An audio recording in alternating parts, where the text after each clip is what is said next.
Welcome to this episode of the Legal Paige podcast. Today's guest is Marie Wold with Marie Wold Fitness. You're listening to the Legal Paige podcast, where we chat about life and business with a legal twist. I'm Paige, attorney and photographer helping online businesses and creatives tackle their business dreams without breaking out in hives. No more legal mumbo jumbo. This podcast features simple, bite-sized advice that'll have you legally legit in no time. Are you ready? Let's get started.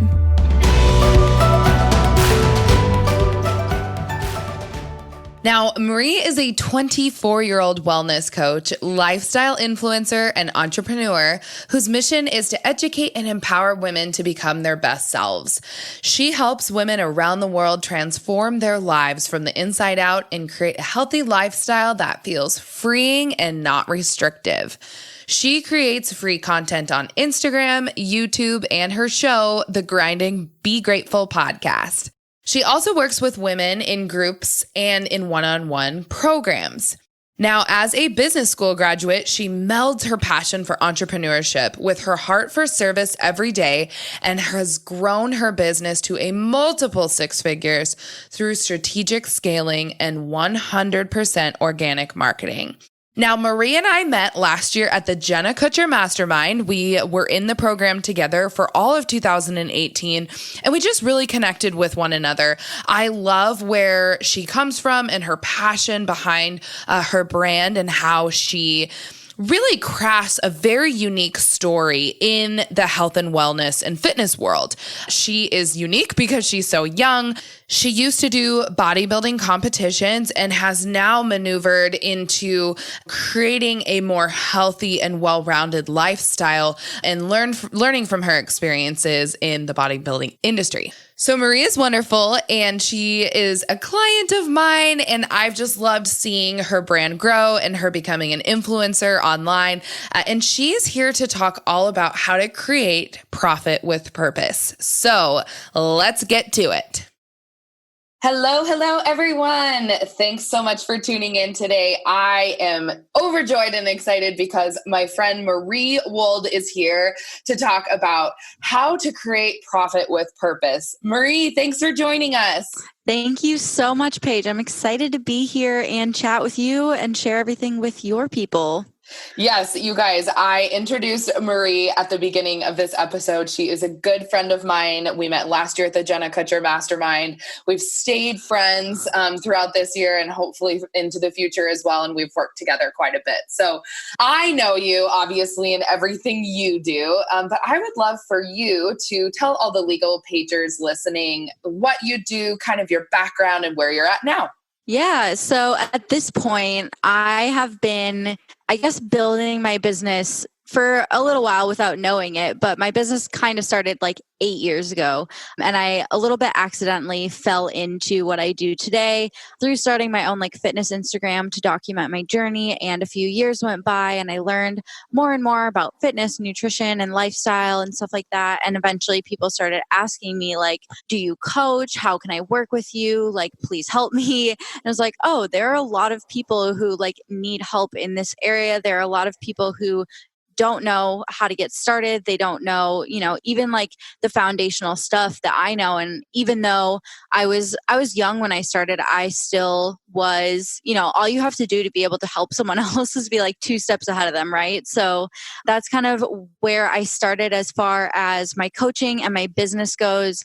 I've been, like I said, on Instagram building an audience for over 8 years now, which is a long time. That was back when Instagram was Valencia filter.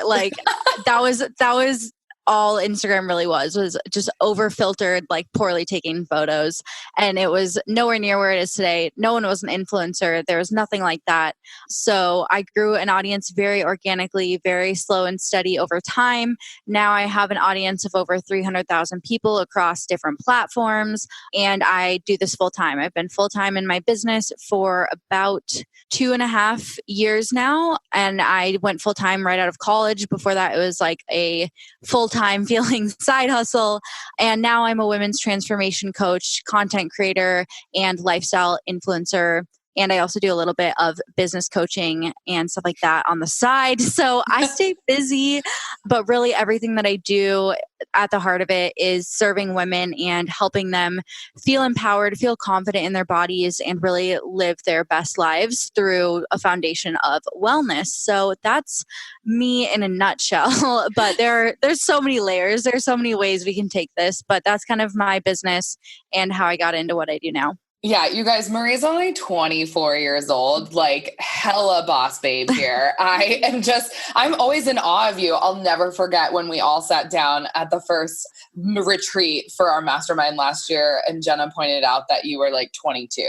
Yeah. And everyone was like, what? And then you just like you have this wealth of information. You have so much knowledge, and you're so young, and you're so business savvy. And like you said, you do all the things, but I really, really love where where your heart is. And I love that you teach about, creating a business and making it profitable, but with a purpose. And I love that, you bring that like wellness coaching into everything that you do and everything you produce and launch and put out there into the world. So I would love for you to explain more about really, Marie, how you create profit with purpose and what that looks like for your platform, and then how others can really follow that, method.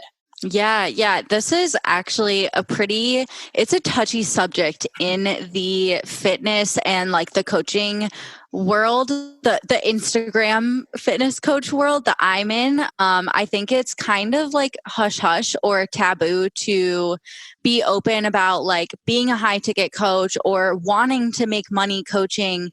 And there have been many of times where people who are in the same position as me, in the same field as me, I know that their heart's in the right place, but they're being called like a scammer, or people say that they are taking advantage of people. So I just want to say, like, if I can be someone who is upfront about, wanting to have a profitable business, wanting to have wealth, like if I can do that, anyone can, no matter what industry you're in. And it's also really important to note, like when I started out, I did not have the vision of where I was going to end up. Like I said, I started my Instagram 8 years ago to document my own journey and just like hold myself accountable. I was in high school still at that point, and I just wanted to hold myself accountable and like follow my favorite Fitspos, which there was like a handful of them at that time. And now it's this whole like subsection of Instagram.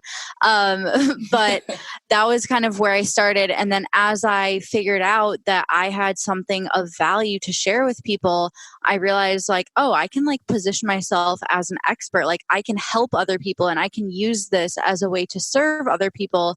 And the point there is like, you don't have to know exactly where you're going, but as long as you start from a place of service and you start from a place of like wanting to educate or empower or lead others, you can definitely create a business out of it, and you can definitely make good money while doing it. So it's not really about having the vision of like, how am I going to create a multiple 6-figure business starting with, helping other people. It's like, how can I help other people make what I do really valuable, and then take it from there. So as far as actually the process of building it, like, I think there's this thought that like entrepreneurs are really torn about, they want to profit off of what they're passionate about, and they want to profit off of what they're good at, and they want to profit off of helping people. But then there's this limiting belief or a false mindset that if you love something and if you are helping other people, you should be willing to do it for free. And like, you shouldn't get paid for it, or you shouldn't get paid a lot for it. Right. And that you should just do it like out of the goodness of your heart. And while it's great to have heart behind everything, like, yes, that's so important, that like, that's so backwards. Like it doesn't actually make logical sense. And that's a very like fear-based belief of like, what will people think of me if I try to make money off of this? Like if I wanted to, I could do this for free. And then what? Like you would spend, a couple hours a day trying to do this side hustle of helping people, and then spend 8 hours a day doing something that you don't care about, that like really doesn't feel like you're helping people. Yeah. And I So, feel like that's kind of the mindset shift that people have to take when they're moving from like a hobby to a business, right. because I like talking about that a lot too. I'm like, oh, well, people have a hard time charging people money for things that they're so passionate about because it's just been a hobby for so long. Right. And Right. then when you're like, well, I guess I'm a business, and I'm like, yeah, you are, because businesses are for profit unless you're running some type of nonprofit business, which none of us are. um, Yeah. and yeah, so like it's shifting that mindset into being like, yeah, I need to be making dollar bills. So Right. I love that you're really you're digging in here to like, we have these good intentions and we want to do it, but oftentimes what ends up happening is we kind of get lost in the mud of doing it for free. And how Right. long can you sustain that, right? Right. And it's like it kind of goes back to like a money mindset thing too, of like why would pursuing wealth be inherently bad? Like why is wanting money inherently bad? Like when in reality, if you have a healthy, profitable business, that means you can scale your business. That means you can serve more people. That means that you can hire team members and change their lives by giving them a great job. Like money, when this is a phrase from Chris Harder, who has a really great podcast, but he says when good people make good money, they can do great things. And that's Mhm. exactly what it is. Like if your heart is in the right place and you make good money, imagine how much you can leverage that and create an even bigger positive impact. And so I think the most important thing to like get out of the way when you're trying to make a profit that's purpose based is like you have to get that money mindset block out of the way and understand that you deserve to be paid for what you're doing. Because like you said, when you're passionate about it and you're like, when you first discover that passion, you're so willing to like spend hours and hours and hours learning about it and practicing it and doing it. And like, so that doesn't feel like work. But if you have put tons of time and energy into mastering that thing, and then you want to go share it with the world and do service through that thing, it's honestly your right to get paid for it, right? Yes. Like, like doctors, lawyers, veterinarians, accountants, nurses, like there's so many professions where people have to study their asses off to get to a level of mastery, and they are not shamed, they don't feel guilty, there's no judgment about them making a good living off of it, because that's like a traditional career path, right? But the Yes. second you're an entrepreneur and you're trying to master something and do something that you enjoy and then profit off of it, like that's somehow wrong, even though it's literally the same concept of like you're putting in tons of time, tons of effort into mastering something so that you can help people and then get paid for it. It's the same exact thing. The only difference is like you can do it on your own schedule and you can do it in your pajamas if you work from home. Like, Yeah. And it's like, it's just service-based businesses who have this issue because of mhm, course, if you're selling a tangible product, like you want obviously some type of compensation for releasing that tangible product to somebody. right. And yeah, getting rid of it in some way, shape or form. But for service-based businesses, I think in particular, and really Marie, for like your section of the entrepreneur world with wellness and fitness and even like life coaches and things like that. Like there's a lot of times there's not like a degree that you have to spend 8 years to, Right. do that, which is kind of what you're talking about. Like, myself as an attorney, like I studied really hard. And so I don't have, like, we just charge a certain amount because we have the expertise in that. And I was never told at the beginning that that's wrong. But for Right. some reason in our entrepreneur world with service companies, we're like, well, why are you selling that for $20? Mm, Like, why are you selling this guide for that much when I can just go find it online and stuff yes. like that? I hate that. I hate it so Mm. much. Yeah. And I think a lot of it, like, it's money mindset and it's also like a worthiness thing. Like, am I Yes. worth that much? Like, is what I do worth, someone actually like having to get uncomfortable and make an investment for it? And it's so, I totally get it. Like, I've so been there. I used to very, very like underprice my coaching, and that's still kind of the going rate. Like in the online fitness coaching space, I would say the market price for like a monthly one-on-one coaching program is still so underpriced for what people are getting and what kind of transformations you're providing. Right. And so I say, if you're coming from a place of service, if you truly do have your heart in the right place, there's absolutely nothing wrong with pricing that service fairly. And like, I think we're so hard on ourselves and we're so bad sometimes at seeing our own value. So it could help to like get outside yourself and think like, okay, if this was my best friend's business and like I saw the transformations that she was creating for people, or I saw the impact she was having on other people's lives, and I saw that she was undercutting her own prices and not seeing her worthiness, like what would I say to her? And like, what would I think is a fair price for her to charge? Instead of thinking about like, oh, but am I good enough? Is this good enough? Like, try to be outside of yourself and really be objective about like how much value you're providing, and then be confident in that. Yeah. And I love where you're saying like, don't undervalue yourself and whatever your purpose and like worthiness is, because I think we like to equate that in this service world with like industry standards. And I hate it. I hate it. And people talk about it all the time on various social media platforms. Like, well, if that's the industry standard, like I need to be right around there, because if I'm more, then I'm just going to like price myself out and nobody will book me, or everyone's going to think that, you know, like I should never have charged that much for something. But I love what you're saying, where you're like, well, if you have a purpose and you're trying to create profit off of that purpose, and you like want to price yourself fairly, that fair price does not equate to just industry standard price. Like you can charge whatever you want, you know?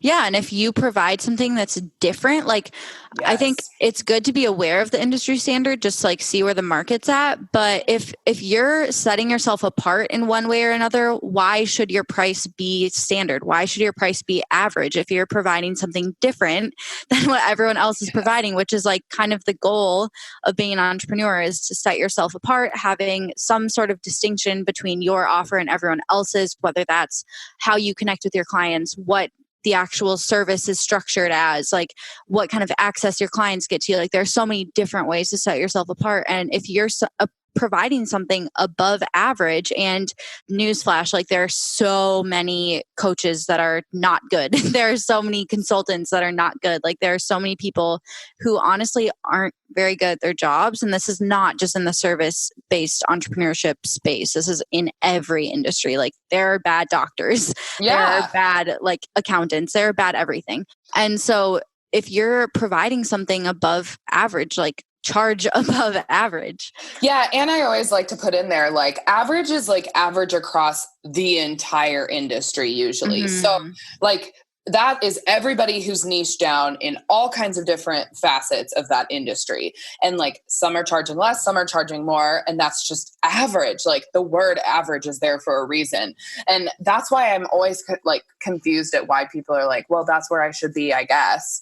But I'm like, well, actually what you're doing is your purpose should be very narrowly drawn to like the niche that you're trying to serve. Like you're not serving everyone. You're just serving this small section of the population or a small section of your industry for a reason. And so you want to make sure that obviously like you're pricing appropriately for whatever that is. It doesn't matter like where everyone else is around you. And that's like a huge problem too, right? Is we have an issue with like creating profit in general, just because there's so many others around us doing the same thing. Right. And going back to the pricing thing, like people, I think a lot, especially with consultants and people that do things by the hour, they will charge literally for their time. Like, oh, how much is an hour of my time worth? And when in reality, it's how much is all of the things, all of the time and energy I've put into learning this stuff worth, right? Like when I have you review my contracts, it's like, how much is your law school experience? How much is your experience reviewing contracts? How much is your like career experience? Like all of that goes into you determining your price. It's not just how much is an hour of my life worth. Oh my gosh, so true. Because I mean, we have tons of like wedding industry professionals that listen to this podcast. And I'm always telling like a photographer, for example, it's like, they just price it based off of, I don't know what their client can pay. And I'm like, but what did all of your equipment cost? And like, how long did it take you to like, like just make sure that your craft was so good and figure out your style? And how much time have you spent watching tutorials? Yes. On, like all of the online courses that you've taken, all of your in-person workshops that you've put towards your like investing into yourself. So yeah, that's a really good point. Mm-hmm. Yeah. And again, going back to like the service-based thing, like you having your like being heart-centered doesn't mean you shouldn't charge. I feel like if anything, that means you should charge more because you genuinely care and you're going to deliver a better experience for your client. Like come from a place of service, price that service fairly. And especially if you're a service-based business, like not charging your clients what you're worth is also doing them a disservice. Like not only are you not able to get the profit and scale your business and have, freedom and reinvest and do all of those things, like also you're telling your clients like, this is not that important. This is not that big of an investment. Like this doesn't need to be uncomfortable for you. Where personally as like a coach, I help my clients totally transform their lifestyles, and that level of change and commitment should be scary and should be uncomfortable. And so if my prices are like easy and comfortable and people don't have to think twice about them, how are they going to approach our partnership, right? Like if they're not going to have to get uncomfortable and feel like they are super committed with the amount of energy or money that they're putting in, they're not going to show up in the most powerful way possible. And so it's not only about you and how much money you can make. It's like, how much do you need to be charging for your services for your clients to show up and to take this really seriously? Like that's also a factor that I don't think people really think about. No, I don't think they do at all. And I can think of 2 examples with like my businesses as well that I have to stop and think about pricing, because not only do I have like take my virtual legal work, for example. So if I have a client that comes in and they aren't willing to pay X amount for me to like review a contract or draft an entirely like new custom contract for them, I price it to a certain point to value what I have in the past, but also, like you said, Marie, to ensure that they show up and that they are dedicated to it. Like I want someone who's willing to pay a certain amount because they are like, I need this. I care about having a legit lock and key contract that's super protected and that I have like a stake in, because I always want my clients to work with me back and forth on drafts and like to have a real say in what their contract like looks like. I don't just want them to hand it over to me and be like, go for it, Paige. And then I hand it back to them and then they still have no idea what it says or like what it does. So no, it's so true. And it's also true. Like, most people know that I have a photography business as well. And when I was first starting out with pricing, like I did price way too low because I just thought that like, that's where it should be. And like, nobody can afford that.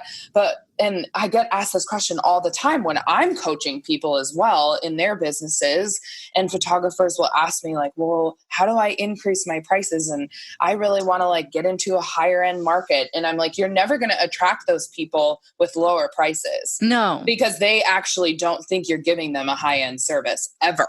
Right. Yeah. And they're not invested, and they're not going to like also invest into their clothing for the shoot. And they're not going to be like all in and ready to do it at this very specific lighting time of the day. I mean, like you said, like this just goes to every service industry across the board.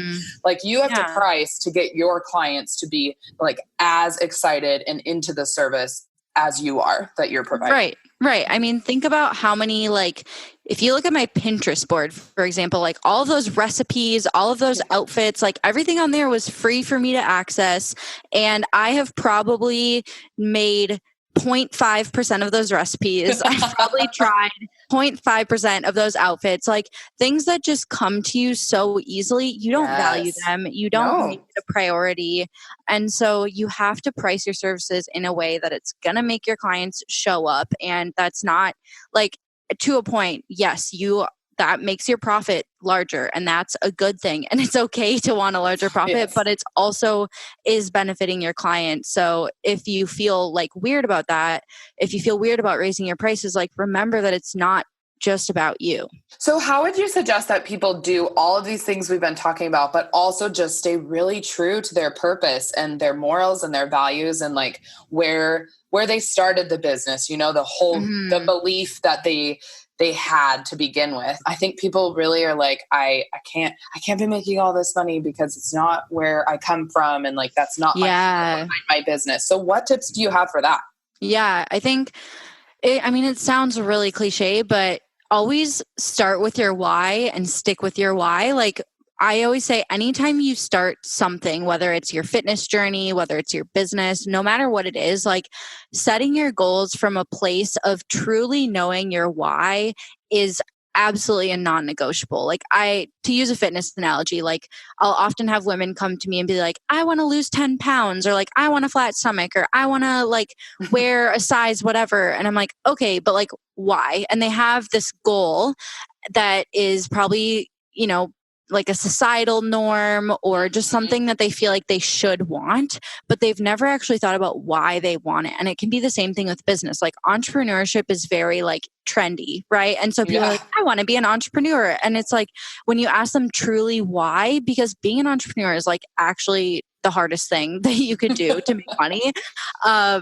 So I'm like, okay, why do you want to do it? And get really clear on like what your deepest, corest reason is. And typically that requires asking the question why like 20 times as if you're a toddler. Like, why do I want that? Okay, why do I want that? Okay, why do I feel that way? Why? And when you finally get to that like deep core true why, you will totally know. Like it's like this visceral feeling of, okay, that's really what I'm here for. And once you find that, that needs to be protected at all costs and like be at the center of everything that you do. Because yes, as your business finds more success, as more opportunities come your way, as you have more choices and more freedom, like it can be easy to lose sight of that because you no longer need to have that like driving you every single day. And that's when things get tricky. So I always like keep your why in the front of your mind, whether you're creating content, you're structuring offers, you're refining your messaging, you're deciding like what deals to make and what not to make. It has to be with your people in mind. And I think anyone that has a really successful business, like beyond the level that I'm at for sure, like anyone that has a prolific $1 million business, for example, they would say that like helping other people is always what will make you successul, because and like the only way you make money is by helping someone solve a problem. And so if that is always your number one priority, you like can't lose. Obviously you have to have like business savvy and like make good business decisions. But if that's at the core of what you do and you're making your decisions from that place, then you're 10 steps ahead of if you weren't purpose driven. Yeah, if you always are trying to create a profit just because of the dollar signs, like that wall is going to tumble down real quick. Like profit just for the sake of profit doesn't, and it's not fulfilling either. Like it's never going to be enough. It's never going to feel like an accomplishment because, it's truly like, obviously being financially comfortable is one thing, but like once you reach a certain threshold, like it's truly just numbers. Yeah. I love that the big takeaway here that people tuning in can really just think about. And I encourage all of you to do this that are listening. I want you to do what Marie just said and like think about this big offer or whatever you have going on right now in your business. Like where is that coming from? What is your why? And then ask the question again. Well, why do I think that? Keep asking why, because that will get you centered on your purpose. And then always, always make sure that every single thing that you ever are putting out there that has a dollar sign attached to it is aligned with that why and that purpose. Because if it isn't, like you're going to get totally off track. And ultimately, I feel like that's when businesses fail. That's when they close their doors and they have to go do something else or they have to start new. That goes for like brick and mortar businesses too. Like, what is your why? What is your purpose? purpose? And do you have an audience that like is true to that purpose as well? So I love that, Marie. That's amazing for people to just really like hone in on. And it's introspective thinking. We have to do that a lot as entrepreneurs. I think we get so boggled up in everything that's going on social media and how much money is coming in, how much money is coming in the front. And just the day-to-day doing. Like we get so caught up on our to-do list, so caught up in like what the next thing is, that it's easy to forget to like go inward and kind of do that self-check. Like, is this in alignment? Like, is this what I really want it to be? Yeah. And this isn't like something you do once a year, everybody. Like no. You should be doing this every day. Like we could go on and on about this, Marie, but I mean, that's like that's the whole purpose behind a lot of like daily planners and devotionals and all kinds of things, is people like have a place of center every single day where they're able to be like, okay, now I'm moving forward and every step I take throughout the day with this purpose in mind. So yeah. I love it. Well, awesome. You are clearly a wealth of information regarding health, wellness, and mindsets. Who knew, Marie? Yeah. You do all the things, like I said at the beginning. But of course, everyone, like Marie is a guru in the health and wellness industry. So please, please, please go ask her more questions about that if you're interested. And if this like why and purpose really maybe sparks something that Marie can help you with. But Marie, when I have guests on the Legal Paige podcast, obviously I'm an attorney and I can't help myself. So I always like to ask businesses, and yours in particular, because of how different it is than most guests that we have on this podcast. That's why I really wanted you on here, is I was like, you guys, Marie started so young. She has been on Instagram since the beginning. Like she's built this huge following, she's made pivots along the way, and really she's a health and wellness coach, and, she's a fitness industry professional. It's like, cool. And I'm like, all right, so what legal lessons have you learned along the way while doing that? And so I would love to hear, maybe your top 3 legal lessons that you have experienced and learned that you needed to tackle in your business as it's grown. Yeah. So first off, I'm like so glad that people like you exist now, and that like legal advice for small businesses and entrepreneurs is more readily available. Maybe it was somewhat available when I started, but I just didn't know where to look even. Like I had no idea that there were like online business coaches, or that this space was even a thing, because I started, I guess, my business when I was like in college and not really plugged into the community. And so I really felt like I was going in blind when it came to like setting up my business, protecting myself, doing things the right way. And so I would say definitely the early stages, I was not doing things the right way. Like I said, my business early phases was kind of like built on accident. Like people wanted it, so I started doing it.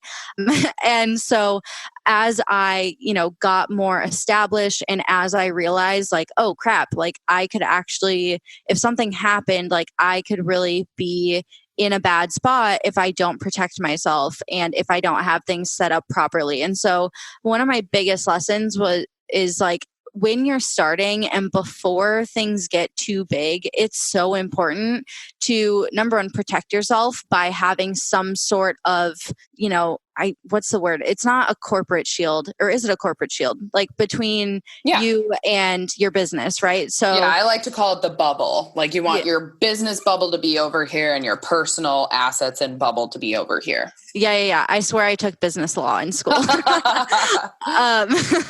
But I think it's so important to definitely separate your business from yourself, especially as like someone that gives like advice on health. You definitely don't want to risk anything in that way, just because it can be like, not that you ever have intentions to damage anyone's health, or not that your clients would like be malicious, but like things happen. People are interesting. And so you want to protect yourself. And so I would say definitely create that separation, make your business legally legit from the beginning. And then beyond that, like once I was able to establish that, I really learned the importance of having super watertight contracts with my clients and with any brands that I work with. I do a lot of influencer work, having really watertight waivers to protect both me and the client so they know that what their rights are. And then also having really clear expectations for like what's expected of my clients, what is considered like completion of service from my end, what would make them qualify for a refund if that's an option or if it's not an option. And also protecting myself, kind of going back to the waiver thing, like protecting myself if something were to happen or if something was to be misunderstood or misinterpreted. So just like protecting yourself and making everything crystal clear for both parties is probably my biggest like legal takeaway, legal lesson that I've had to implement into my business. Yeah. And it pertains to everyone, you guys. Like I preach this all the time and Marie's just preaching it from a different standpoint. She's saying like, it doesn't matter what type of entrepreneur you are. Like you need to be set up correctly and be a registered business. And that probably means being a limited liability company. Do it with your state, get it done at the beginning so you're ready to go and scale as much as you want to without any legal hassle down the road. And then, in the second vein, like, of course, make sure your contracts are solid. Yes. And and Marie, like, we're not going to get into this here, but Marie and I have worked on stuff before. And there's been situations in the past where like that contract wasn't watertight and it was kind of, like the things crumbled and communicate. Yeah. It's really just like the communication wasn't there at the beginning and there wasn't clear expectations, like you said. And so someone somewhere, either, yourself or the other party, like there was that miscommunication with expectations because it wasn't in the contract. So you've learned along the way that having that is vital to your success. Yeah. And it also really, like, as a coach too, having a contract with your clients isn't just about protecting you. It's also about like teaching them how to treat your partnership, right? Like my clients show up so much better. They take this way more seriously now that they have to sign an agreement, right? And like now that they know that they are legally locked in to show up and like they are going to be held accountable for like joining my program, whether they make the most of it or not. And like when you have your legal stuff legit, like people treat you like a legit business, like if you are trying to piece stuff together, if you're trying to just make it work, like duct tape contracts, like people can see that. They can tell that you're not legit and you're going to be treated that way. Totally. And I think the other thing that we were, going to get after, and I think I'll just like really intro it here, is like, if you ever have a contract that maybe someone sends you, Marie is an influencer, like she said. And so she has had many companies and like corporations come to her to ask for like her to work with them and be an influencer and obviously like sell and advertise products. And one of the things that Marie's learned along the way, and I just know this because I have helped her with things as her attorney, but is negotiating and the power of negotiating.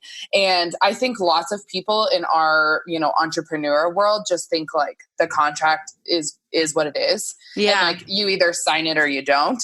And I think what you've learned over the course of these past few years with, becoming more and more of an influencer is like the power of negotiating. And like, if they want you, you can ask them to change things in the contract. Right. Yeah, absolutely. And I mean, these big corporations, even a smaller company, like they're not going to have your best interests at heart when they're making their contracts, right? Like even if it's, considered quote unquote fair, like they're still not going to have your best interests at heart.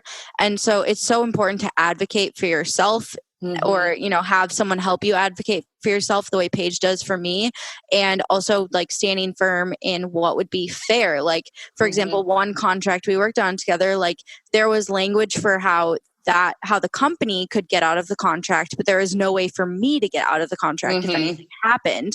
And obviously like that's not fair. So that was something I was able to negotiate. And if anyone listening is like pursuing being an influencer or is already an influencer, like by the time a brand presents you with a contract, they have already had to jump through multiple hoops to get to you and to have you approved by the brand and like everything like that. And so by the time you're to the contract stage, you do actually have leverage. Like you have the option to negotiate and you have the option to speak up for yourself. It's not like they're just gonna be like, oh no, it is what it is. Like take it or leave it, honey. Like usually you have a little power. Yeah, they want you as an influencer for a reason. And I think anyone, like you said, like people who are just interested in getting involved in that type of work, the money is obviously really enticing. And that can just be like the ticket for you signing away your rights to things. And what you've learned, and of course, what I am trying to be the cautionary, voice of reason here is like, make sure you realize how much power you have in that situation before you just like sign the dotted line. So, yeah. And the language they use can be so like, oh God, like I've learned like if anything ever says in perpetuity, like do not pass go. Like I love that. Absolutely not. Like that means forever, everybody. Don't do in perpetuity. That means like infinity symbol. You don't want that in a contract. Yeah. You want there to be an end at some point, or the ability for there to be an end, Yeah. Well, Marie, that was so helpful. I obviously could talk legal stuff with you. And I just find it really fascinating where you come from, especially like health and wellness and then business coaching and then also influencer stuff. So, well, what would you leave the legal pagers with today regarding everything we've talked about? What's like a few quick tips? And then I know you also have something for everybody as well. Yeah. So I think my biggest tips, like just to kind of recap everything that we talked about, start with your why, really get clear on if you really are like a purpose-driven business, a purpose-driven entrepreneur, like get really crystal clear on what that purpose is and exactly what you're here to do, and build everything from there.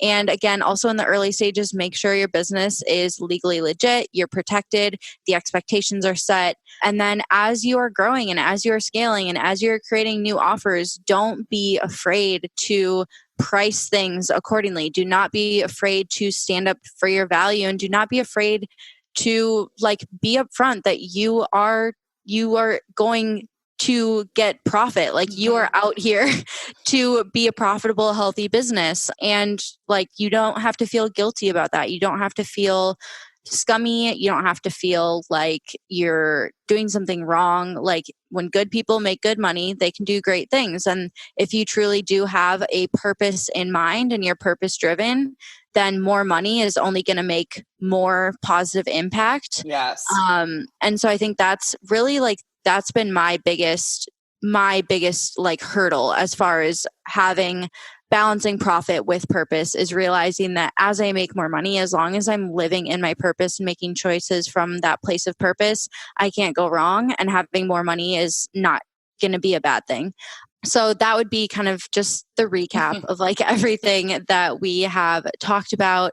And then lastly, I know that you guys listening are all busy entrepreneurs, or you at least have a side hustle. And either way, you are always on the go. You are always trying to perform the best for your business. And something that I'm really passionate about is we can only be our best and do our best work when we feel good and we feel fueled and we feel energized and we feel happy in our bodies. And so I wanted to just invite you guys to join my nutrition opt-in, which is really perfect for busy entrepreneurs who want to fuel their bodies and reach their wellness goals without adding more stress. We all know like we don't need more stress, more things to do, more things to think about. So I have a totally free guide. It's What I Eat in a Day, my stress-free strategy for balanced nutrition. And it goes through kind of like a sample of what I eat in a day and how I plan my meals, how I satisfy my cravings, and pursue my goals without making it this big stressful thing. So you can find that at mariewold.com/whatieat. Perfect. And of course we will link that to everything everywhere. Awesome. in the show notes, you guys. Also in all of the posts, we'll make sure that we link that. It's a really, really valuable download. And it's not just one of those like silly things that you're not going to use. Like this is literally so helpful for all of us who are stressful, like stressed stressed out entrepreneurs that, the last thing we like to think about is eating really healthy, even though we want to do it. It's not something that's like easily, like something that we can easily do from day to day. So Marie she's so helpful with that. And I've had so many talks with her just over like, but I'm so busy and how do I do this? And like, what do you suggest for this? And anyway, she gives all those tips as well on all of your social media accounts. So where can people find you? Yeah, people can find me. If you search my name, Marie Wold, pretty much anywhere you will find me, but I am on Instagram. My handle is Marie E. Wold. So it's MarieEWold. You can search Marie Wold on YouTube. And then I also have a podcast called The Grind and Be Grateful podcast. And that is kind of built around the premise that with hard work and the right mindset, absolutely anything is possible. And we talk all things wellness, mindset, lifestyle, business, relationships, all of the things. So come and find us. And I would love to have you in my community as well. Yes, her podcast is so good. So you guys should listen to it as well. Marie, thanks so much for your time, girlfriend. Thank you, Paige. I've loved having you on, and it's been a true joy for everyone to listen to you as well. Yeah, thank you. Thank you. All right. We'll talk to you guys next week. Thanks so much for listening to this episode of the Legal Paige podcast. See, I told you being legally legit isn't so scary. Be sure to visit thelegalpage.com for all show notes. And it would be super awesome if you could head over to iTunes and leave a review. Last but not least, don't forget to join my free Facebook group for unlimited legal and biz Q&A. Chat soon, Legal Pagers.